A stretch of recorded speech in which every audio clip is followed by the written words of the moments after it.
Ya Bapak Ibu yang dikasihi Tuhan, dasar perenungan kita pada pagi hari ini terambil dari 1 Korintus 3, 1 Korintus 3 ayat yang pertama sampai ayatnya yang ke-9.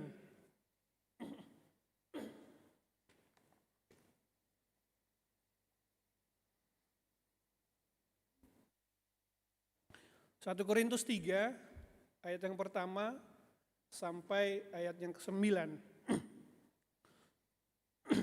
Ya, saya akan membacakannya bagi kita. Dan aku, saudara-saudara, pada waktu itu tidak dapat berbicara dengan kamu seperti manusia rohani, tetapi hanya dengan manusia duniawi yang belum dewasa dalam Kristus. Susulah yang kuberikan kepadamu, bukanlah makanan keras, sebab kamu belum dapat menerimanya, dan sekarang pun kamu belum dapat menerimanya. Karena kamu masih manusia duniawi. Sebab jika di antara kamu ada iri hati dan perselisihan, bukankah hal itu menunjukkan bahwa kamu manusia duniawi dan bahwa kamu hidup secara manusiawi? Karena jika yang seorang berkata, aku dari golongan Paulus, dan yang lain berkata, aku dari golongan Apolos, bukankah hal itu menunjukkan bahwa kamu manusia yang bukan rohani, manusia duniawi yang bukan rohani? Jadi apakah Apolos, apakah Paulus, pelayan-pelayan Tuhan yang olehnya kamu menjadi percaya, masing-masing menurut jalan yang diberikan Tuhan kepadanya. Aku menanam, Apolos menyiram, tetapi Allah yang memberikan pertumbuhan. Karena itu yang penting bukanlah yang menanam atau yang menyiram, melainkan Allah yang memberi pertumbuhan. Baik yang menanam maupun yang menyiram adalah sama, dan masing-masing akan menerima upahnya sesuai dengan pekerjaannya sendiri. Karena kami adalah kawan sekerja Allah, kamu adalah ladang Allah, bangunan Allah. Ya Bapak Ibu yang dikasihi Tuhan, sedemikian jauh kebenaran firman Tuhan, yang berbahagia ialah kita yang membaca, kita yang merenungkan, dan kita yang terus berjuang untuk melakukan kebenaran firman Tuhan di dalam hidup kita hari demi hari. Ya Bapak Ibu yang dikasihi Tuhan, tahukah Bapak Ibu bahwa di dalam otak manusia itu terdapat sekitar 100 miliar sel saraf atau neuron. Jadi di dalam otak kita yang sederhana ini, kelihatan sederhana ini, itu terdapat sekitar 100 miliar sel saraf. Itu merupakan angka yang sangat besar. Dan tentu itu merupakan angka yang sangat mengagumkan. Namun yang menarik Bapak Ibu yang dikasihi Tuhan, jumlah sel saraf yang sangat banyak itu tidak akan berguna jikalau sel-sel saraf itu tidak saling terhubung dengan yang lain. Sel-sel saraf itu tidak akan berguna, tidak akan berfungsi dengan baik jikalau ia tidak saling terhubung dengan yang lain. Tidak ada satupun dari 100 miliar sel saraf itu bisa berdiri sendiri tanpa ia terkoneksi, tanpa ia terhubung dengan yang lain. Jadi di sini kuncinya adalah keterhubungan atau koneksi satu dengan yang lain. Jadi sel-sel saraf itu perlu saling terhubung, membentuk jaringan yang kompleks yang kemudian memungkinkan sel saraf kita itu berfungsi. Nah kemudian ketika sel saraf itu saling terhubung, saling terkoneksi, dan kemudian saling bekerja sama secara harmonis, itu kemudian membuat otak kita bisa berfungsi dengan baik. Tanpa koneksi, tanpa terhubung dengan baik, maka sel saraf itu sesungguhnya tidak ada gunanya. Nah, Bapak kasih Tuhan, demikian juga dengan kehidupan kita sebagai orang percaya. Mungkin ada begitu banyak orang percaya di dalam gereja ini. Ada begitu banyak orang percaya di dunia ini. Ada begitu banyak ya keluarga-keluarga, orang-orang percaya. Tetapi Bapak kasih Tuhan, jikalau sesama orang percaya tidak saling terkoneksi satu dengan yang lain dan dia hidup sendiri, dia tidak akan bertumbuh dengan maksimal. Sebagai sesama orang percaya, kita harus saling terkoneksi. Kita harus saling sinergis, saling berkolaborasi dengan segala kemampuan, kebiasaan kita, sehingga kita bisa bertumbuh di dalam tubuh Kristus. Hal ini tidak hanya berlaku di dalam gereja, bahkan ini pun juga berlaku di dalam kehidupan keluarga. Kalau di dalam keluarga, Bapak kasih Tuhan, tidak terhubung satu dengan yang lain, tidak ada komunikasi, tidak saling ngomong.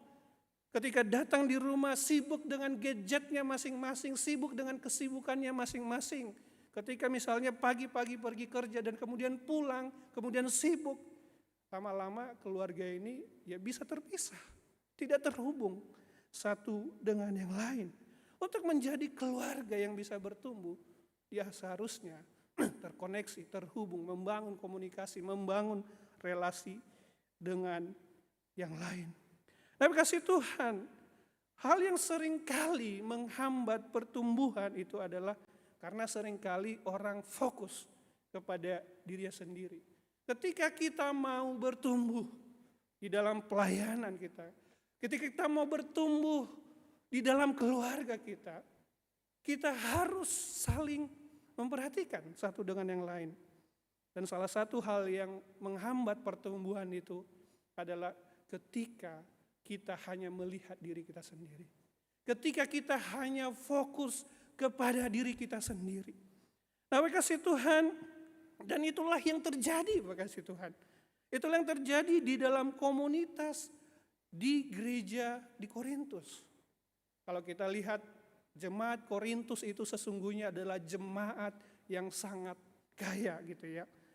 Jemaat Korintus itu digambarkan adalah jemaat yang telah menerima berbagai karunia-karunia rohani. Lengkap karunia-karunia rohani di sana.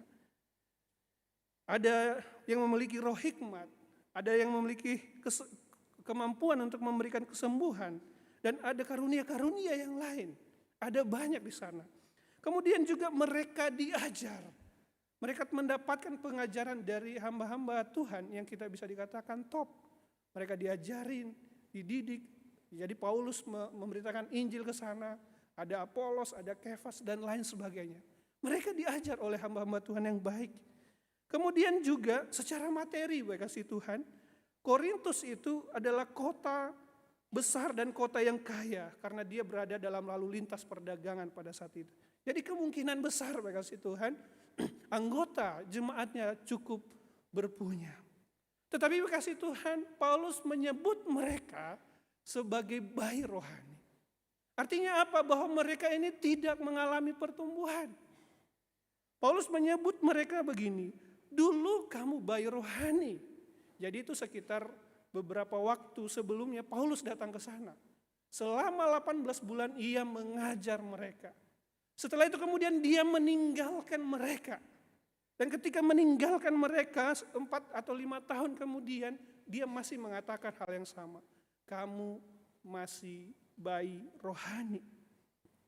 Nah, kasih Tuhan ada yang menafsirkan begini, bahwa dahulu itu Paulus ngajarin mereka tentang pengajaran-pengajaran yang mendasar, susu diberikan kepada mereka.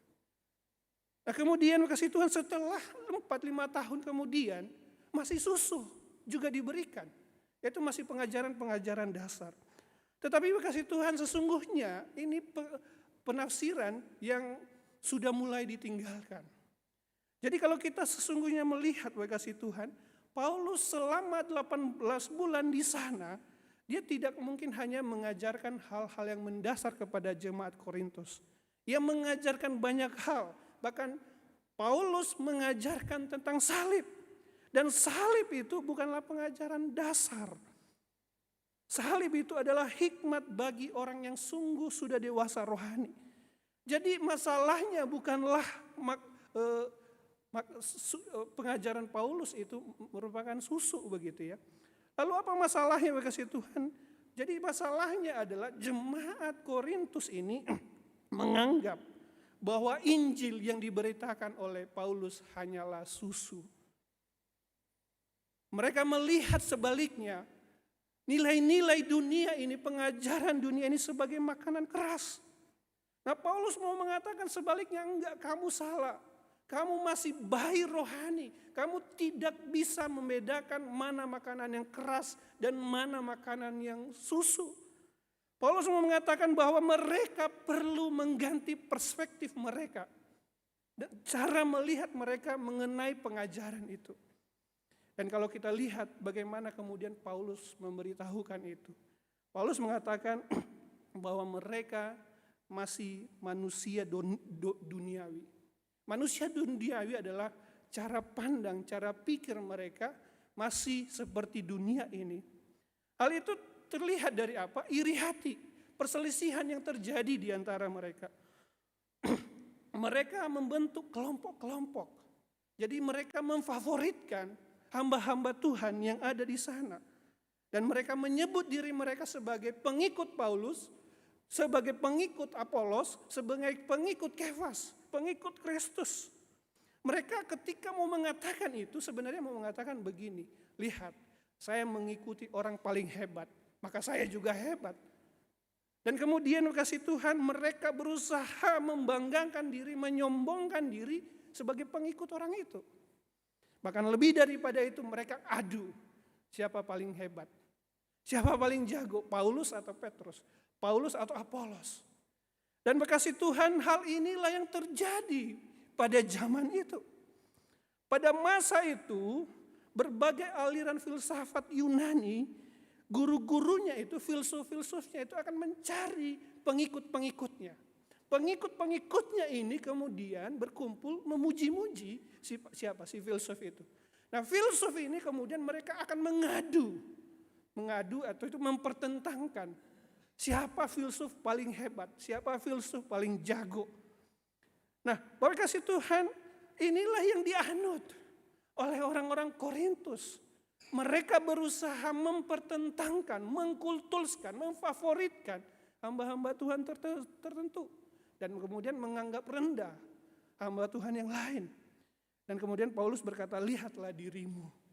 Kamu tidak berbeda dengan dunia ini. Kamu sama dengan dunia ini. Kamu berfokus kepada siapa? Kamu berfokus kepada manusia. Kamu berfokus kepada Apolos. Kamu berfokus kepada Paulus. Nah, kasih Tuhan, ini merupakan cara pandang yang tidak tepat begitu ya. Nah, kasih Tuhan, ketika banyak orang terlalu memfavoritkan gitu ya, pemimpin rohani melebihi daripada Tuhan, itu sudah salah. Itu cara pandang dunia. Kasih Tuhan, untuk kita bertumbuh kasih Tuhan di dalam pelayanan, kita harus bersama-sama. Tetapi dengan bersama-sama itu kita tidak terfokus atau kita harus mengubah cara pandang kita. Kita tidak memandang manusianya, tetapi kita memandang kepada siapa. Jadi Paulus itu mau mengarahkan, lihat, kamu jangan lihat Apolos, Paulus, tetapi lihatlah siapa. Lihatlah Tuhan. Pandanglah Tuhan. Mengapa kasih Tuhan kita perlu memandang Tuhan sehingga kita bisa bertumbuh di dalam pelayanan bersama? Karena dengan memandang Tuhan, kita akan menyadari bahwa seorang yang melayani Tuhan itu hanyalah seorang instrumen atau alat bagi Tuhan. Nah, kasih Tuhan, seringkali ketika kita melayani Tuhan kita bisa tergoda. Menganggap diri kita bukan sekedar pelayan gitu ya. Kita bisa cenderung berpikir bahwa segala yang kita lakukan itu karena kehebatan kita, kemampuan kita. Dan kita juga dari sudut pandang yang lain, Bapak kasih Tuhan, ketika kita memandang para pemimpin-pemimpin rohani di tengah-tengah misalnya bangsa ini, kita bisa lupa begitu ya, kita bisa lupa dengan sesungguhnya apa yang kita cari. Kita bisa sangat terpesona dengan talenta, dengan karisma, pencapaian seorang pelayan. Sehingga seringkali kita bisa berlebihan, mengkultuskan atau memfavoritkan mereka. Tapi kasih Tuhan, firman Tuhan hari ini mengatakan bahwa jangan sampai melihat diri sendiri lebih. Atau ketika kita melihat para pelayan Tuhan, jangan kita melihat mereka juga secara berlebihan. Paulus mengatakan dengan jelas begini. Jadi, apakah Apolos? Apakah Paulus? Kemudian dia menjawab, pelayan-pelayan Tuhan yang olehnya kamu menjadi percaya. Nah, kalau kita melihat di sini, Paulus itu tidak berkata siapa Paulus, siapa Apolos. Itu tidak menunjuk kepada keadaan pribadi mereka. Kan kadang-kadang kalau kita lagi ada orang yang lagi ribut begitu ya, kemudian ribut di jalan dan kemudian nunjuk-nunjuk diri gitu. Kamu tahu siapa saya? Kamu tahu saya ini adalah orang hebat, saya adalah orang berpangkat. Paulus enggak ngomong siapa mereka, enggak. Tetapi dia berkata apa mereka. Apa Apolos, apa Paulus. Dia mau mengatakan bahwa sebenarnya Paulus dan Apolos itu enggak ada apa-apanya. Mereka bukan siapa-siapa, mereka nothing. Artinya mereka bukan sesuatu yang layak dikultuskan, layak untuk disanjung, dipuji, difavoritkan, bukan. Mereka hanyalah hamba-hamba atau pelayan-pelayan yang biasa. Yaitu seorang hamba yang memang berfungsi untuk melayani Tuhannya. Mereka sekarang itu seperti sedang mengarahkan, kamu jangan lihat saya. Saya ini bukan siapa-siapa loh. Tapi kamu lihat siapa yang di belakang saya. Siapa yang di belakang Paulus? Siapa yang di belakang Apolos? Di belakang Paulus dan Apolos adalah Allah. Jangan sampai salah. Jangan menyanjung pelayan itu seperti sesuatu yang luar biasa, melebihi daripada Tuhan sendiri. Tapi pandanglah Tuhan, lihatlah Tuhan. Tuhanlah yang menjadikan Paulus dan Apolos itu sebagai pelayan. Paulus dan Apolos itu hanya alat di tangan Tuhan. Kalau kita melihat hal ini, Bapak kasih Tuhan, ini selaras dengan apa yang diajarkan oleh Tuhan Yesus. Ketika Tuhan Yesus pernah menyampaikan perumpamaan kepada murid-muridnya di dalam Lukas 17 ayat 7-10. Di dalam perumpamaan itu Tuhan Yesus menyampaikan tentang seorang hamba. Seorang hamba itu pergi ke ladang, dia bekerja keras di ladang. Dia mengolah ladang, kemudian dia menjaga ternak, memberi makan ternak, dan dia lelah luar biasa. Setelah selesai dia dari ladang, dia pulang ke rumah. Ketika sampai di rumah, dia tidak berhenti bekerja, Bapak kasih Tuhan. Di rumah Tuhannya itu dia bekerja lagi. Apa yang dia lakukan? Dia mempersiapkan makanan Tuhannya. Dan kemudian Tuhan Yesus mengatakan, apakah Tuhannya itu berterima kasih? Mengucapkan terima kasih kepada hamba itu? Tidak. Mengapa kasih Tuhan tidak perlu berterima kasih kepada si hamba itu? Karena Bapak kasih Tuhan, memang si hamba itu sudah melakukan apa yang seharusnya dia lakukan. Bahkan kalau kita lihat backgroundnya lebih jauh lagi, si hamba itu sudah dibeli terlebih dahulu. Jadi dia ada di pasar budak, kemudian dibeli oleh Tuhannya. Dia ditebus oleh Tuhannya. Dan ketika dia melayani Tuhannya, itu karena dia sudah ditebus lebih dahulu oleh Tuhannya. Nah, kasih Tuhan, ketika kita melayani Tuhan, melihat pelayan-pelayan Tuhan, kita juga harus melihat dari sudut pandang ini. Kita melayani Tuhan karena kita sudah ditebus oleh Tuhan. Dan ketika kita melakukan pelayanan, katakanlah pelayanan itu baik dan berhasil. Itu memang seharusnya yang sudah harus kita lakukan. Dan kalau kita lihat kasih Tuhan, Tuhan Yesus menutup perumpamaan itu dengan berkata, demikianlah juga kamu, dia mengatakan kepada murid-muridnya, apabila kamu telah melakukan segala sesuatu yang ditugaskan kepadamu, hendaklah kamu berkata, kami adalah hamba-hamba yang tidak berguna. Kami hanya melakukan apa yang kami lakukan. Ya Bapak kasih Tuhan, ketika kita melihat atau ketika kita melayani Tuhan, kita harus memandang itu dari sudut pandangnya Tuhan. Kita hanya alat. Kita yang sudah ditebus kemudian dipakai oleh Tuhan untuk melayani Dia. Tapi kasih Tuhan, kita mungkin mengenal yang namanya Billy Graham. Ketika kita membayangkan Billy Graham, saya ingat dia itu seorang pengkhotbah yang luar biasa, pengkhotbah yang karismatik. Kalau yang dia ngomong itu menggelegar dan mengubah begitu ya. Dan sering kali ada begitu banyak orang gitu ya yang akan mendengarkan dia. Dia sangat populer bagi kasih Tuhan. Seorang pelayan Tuhan yang luar biasa. Namun suatu hari ada seorang jurnalis berkata, apakah Anda merasa bangga atas semua yang telah Anda capai ini? Dengan tegas dan rendah hati dia mengatakan, tidak. Saya ini hanya seorang penginjil. Saya ini adalah orang yang sederhana yang diutus oleh Tuhan. Saya ini hanya alat bagi Tuhan. Dia menjawab itu tentu supaya orang tidak mengarah kepada dirinya. Penginjilan, khotbah yang dia lakukan bukan untuk memuja dia. Tetapi supaya orang-orang memuja Allah.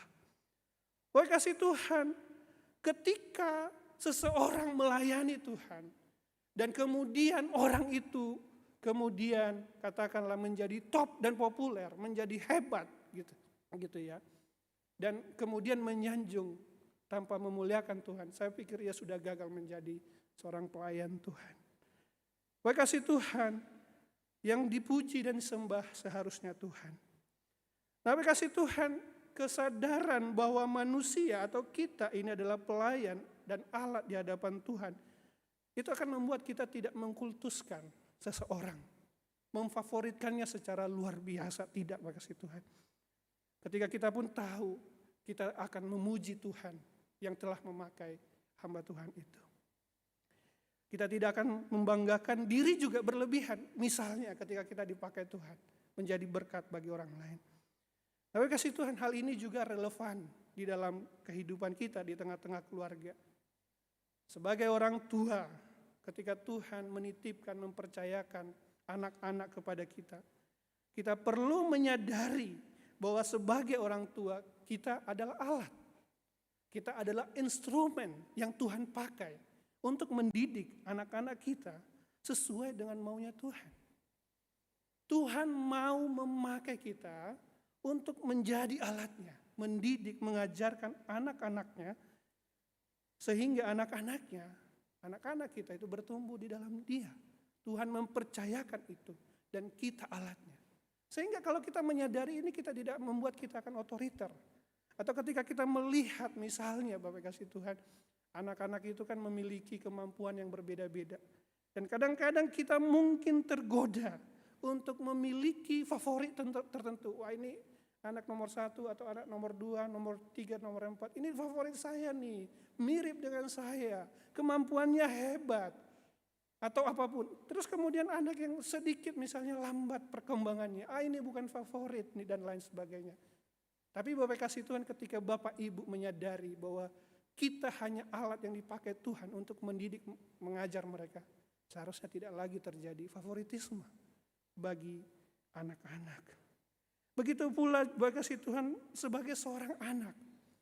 Ketika kita menyadari bahwa orang tua itu merupakan alat yang Tuhan pakai mendidik kita, membesarkan kita, maka kita tentu akan menghargai mereka. Tuhan mempercayakan kita hidup di tengah-tengah mereka. Sebagai pasangan suami istri Bapak kasih Tuhan, kita perlu menyadari pasangan kita adalah alat, instrumen Allah untuk saling memperlengkapi kita, untuk saling mengasihi di dalam keluarga, untuk saling bersinergi satu dengan yang lain, sehingga kita bisa bertumbuh di dalam Tuhan. Ketika kita menyadari bahwa kita alat bagi yang lain, Bapak kasih Tuhan, ini tidak membuat kita saling mendominasi, saling menundukkan, saling merendahkan, saling melemahkan satu dengan yang lain. Tidak. Fokusnya bukan kepada diri kita, tetapi kita akan berusaha melakukan yang terbaik dalam pekerjaan Bapak kasih Tuhan, sebagai karyawan. Kita akan melihat atasan kita sebagai alat Allah untuk memimpin perusahaan. Sebagai bawahan juga kita akan melihat bahwa kita perlu mencapai tujuan-tujuan dari perusahaan. Jadi Bapak kasih Tuhan, yang pertama Bapak kasih Tuhan, kita harus melihat bahwa seorang pelayan itu hanyalah instrumen bagi Allah. Kemudian Bapak kasih Tuhan, para pelayan Tuhan adalah rekan kerja yang saling melayani. Bapak kasih Tuhan, selanjutnya Paulus menguraikan bahwa Paulus menanam, Apolos menyiram. Nah, gambaran penanam dan penyiram ini mengandung beberapa makna Bapak kasih Tuhan. Kita bisa membayangkan Bapak kasih Tuhan, Paulus menanam. Kalau kita bisa membayangkan, jikalau satu enggak ada gitu ya. Jadi ketika Paulus menanam, katakanlah seorang Paulus menanam dan tidak ada yang menyiram, apa yang terjadi dengan tumbuhannya? Tumbuhannya mungkin akan bertumbuh sedikit, tetapi kemudian layu karena dia tidak ada air gitu ya. Atau misalnya ada penyiram tetapi tidak ada penanam, apa yang akan terjadi? Tetap aja dia mau menyiram apa kasih Tuhan. Jadi hal ini menunjukkan bahwa tidak bisa meniadakan satu pihak yang satu dengan yang lain. Kedua-duanya harus saling bekerja sama kasih Tuhan. Kedua-duanya saling memperlengkapi, saling berkontribusi dan memiliki tujuan yang sama, yaitu supaya bertumbuh. Nah, kasih Tuhan, Rasul Paulus pertama kali membawa Injil Korintus, ia memberitakan Injil di sana. Dia menyampaikan kabar baik di sana. Dia berada di sana selama 18 bulan. Tadinya belum ada orang percaya di sana, tapi dia beritakan Injil, dia sampaikan, kemudian ada jemaat di situ. Nah, setelah 18 bulan ia meninggalkan Korintus dan kemudian ada pelayan-pelayan Tuhan yang datang ke situ. Salah satunya adalah Apolos. Apolos kemudian ia melayani di sana, ia menguatkan jemaat, ia seorang pengkhotbah, pembicara yang karismatik dan mempunyai daya tarik yang luar biasa dalam berkhotbah. Jadi ketika ada jemaat, kemudian Apolos datang, sehingga jemaat itu kemudian bertumbuh, kasih Tuhan. Keduanya merupakan sesuatu yang saling melengkapi satu dengan yang lain. Makanya kemudian di ayat 9 Paulus berkata, kami ini kawan sekerja Allah. Kamu adalah ladang Allah, bangunan Allah. Rasul Paulus mengingatkan bahwa keberadaan dirinya dan Apolos itu merupakan kawan. Paulus dan Apolos bukan lawan gitu ya. Di hadapan mereka ada jemaat Korintus yang akan ditumbuhkan. Tapi kasih Tuhan, tidak ada gunanya begitu ya jikalau tidak ada Apolos juga, kalau tidak ada juga. Itu kedua-duanya saling memperlengkapi satu dengan yang lain. Begitu juga kalau kita melihat seluruh pelayanan yang ada, atau ketika kita berada di dalam pelayanan. Itu sesungguhnya saling memperlengkapi satu dengan yang lain untuk bekerja atau melayani bersama-sama. Baik kasih Tuhan, Hudson Taylor adalah seorang misionaris Inggris yang sangat rindu memberitakan Injil ke daratan Tiongkok pada abad ke-19. Ia kemudian belajar bahasa Mandarin dengan rajin, dengan sekuat tenaga begitu ya. Namun setelah belajar beberapa lama, logat dan dialeknya masih susah gitu ya. Bahkan ketika dia masuk ke daratan Tiongkok itu ternyata ada begitu banyak variasi dari bahasa Mandarin itu begitu. Dan ketika dia melayani pelayanannya kemudian tidak menjadi efektif. Kemudian suatu hari Tuhan mempertemukan dia dengan seorang hamba Tuhan, yaitu pendeta Z gitu ya. Seorang penduduk asli dari sana dan sudah melayani. Nah, pendeta Z ini sangat fasih berkomunikasi dan dia ngerti bahasa Inggris. Nah, kedua-duanya kemudian berkolaborasi dengan baik sehingga pelayanan menjadi efektif. Tapi kasih Tuhan, ketika kita melayani Tuhan, maka sesungguhnya kita harus berkolaborasi gitu ya, bukan kompetisi. Penanam dan penyiram adalah satu dan memiliki satu tujuan. Di dalam berbagai perbedaan-perbedaan yang Tuhan berikan kepada kita, berbagai kapasitas, kemampuan yang ada, itu bukan untuk saling bersaing. Tetapi untuk saling memperlengkapi satu dengan yang lain. Bekasih Tuhan, bukankah begitu juga di dalam keluarga kita juga. Suami istri itu berbeda, memiliki kapasitas kemampuan berbeda. Tetapi kapasitas dan kemampuan yang berbeda itu bukan untuk saling dipertentangkan, tetapi untuk saling memperlengkapi satu dengan yang lain. Suami istri adalah mitra sekerja Allah untuk membangun keluarga Kristen sesuai dengan kehendaknya. Dalam pekerjaan juga, mungkin atasan atau bawahan memiliki kemampuan yang berbeda. Tetapi jangan kita melihat sesuatu itu sebagai bagian dari kompetisi yang saling mau menghancurkan. Tetapi bagian yang bekerja bersama-sama sehingga perusahaan bisa berkembang dan maju.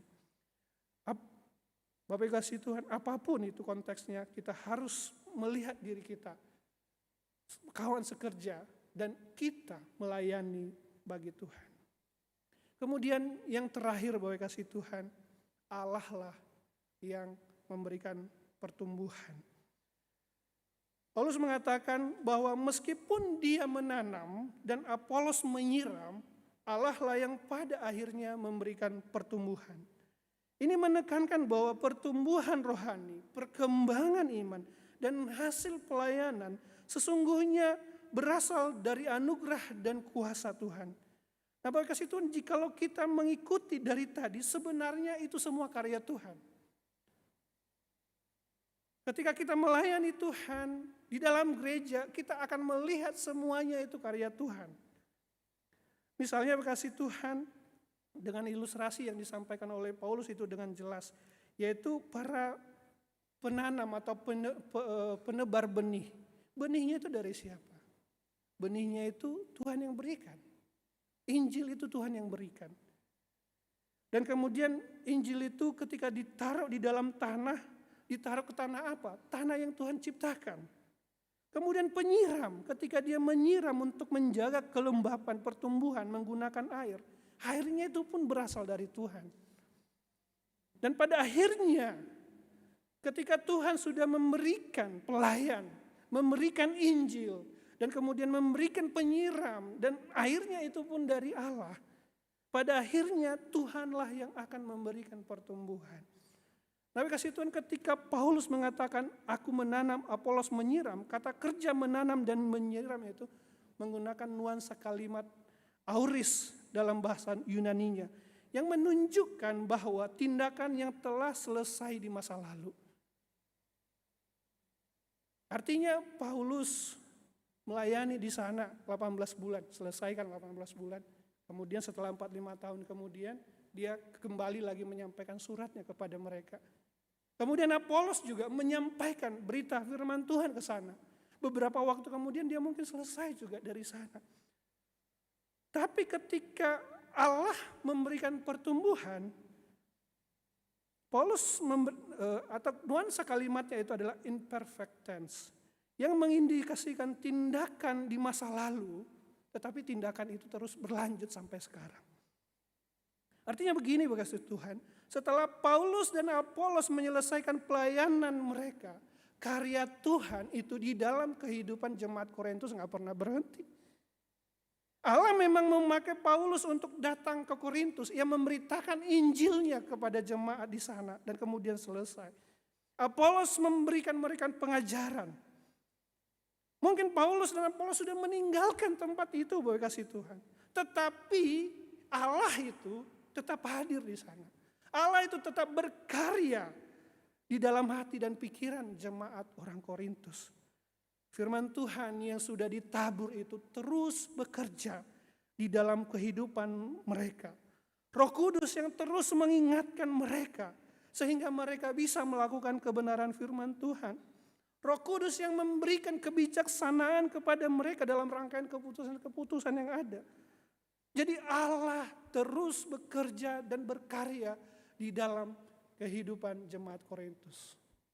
Bapak kasih Tuhan, saya pikir juga pernyataan itu seperti yang kita alami begitu. Mungkin saya menyampaikan firman Tuhan ini ya sejam atau sekitar 30 sampai 40 menit. Tetapi biarlah firman itu bekerja terus-menerus di dalam hati di kita. Suatu waktu tertentu Roh Kudus ingatkan lagi. Mungkin kita juga pernah mengalami kasih Tuhan. Kita dengar khotbah, entah kapan kita tidak ingat. Kita tidak ingat si pengkhotbahnya, kita nggak tahu siapa. Tapi suatu hari ketika kita menghadapi masalah, kita menghadapi pergumulan, firman Tuhan itu berbicara. Berbicara kepada kita. Jangan lakukan ini, lakukan itu. Jadi Tuhanlah yang memberikan pertumbuhan. Jadi kasih Tuhan sesungguhnya ini mengatakan kepada jemaat-jemaat yang memfavoritkan. Ngapain sih kamu favoritkan ini dan itu?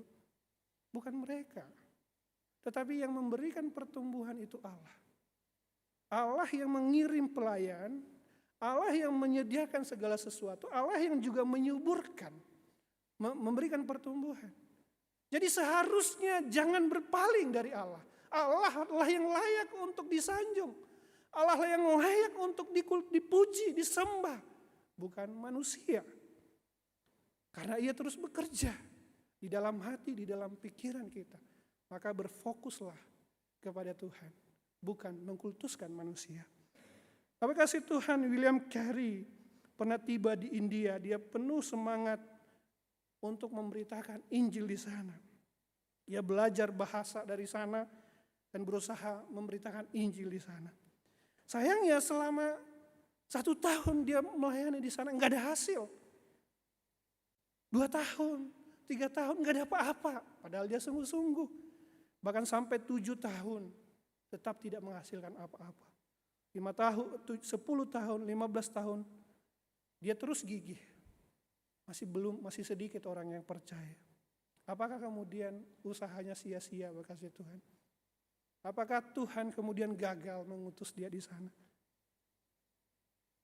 Tapi kasih Tuhan kemudian tibalah pada tahun yang ke-20. Setelah kedatangannya terjadi ledakan orang yang percaya kepada Tuhan di sana. Gereja-gereja banyak didirikan, orang-orang India banyak yang percaya kepada Tuhan. Tapi itu bukan pekerjaan William Carey.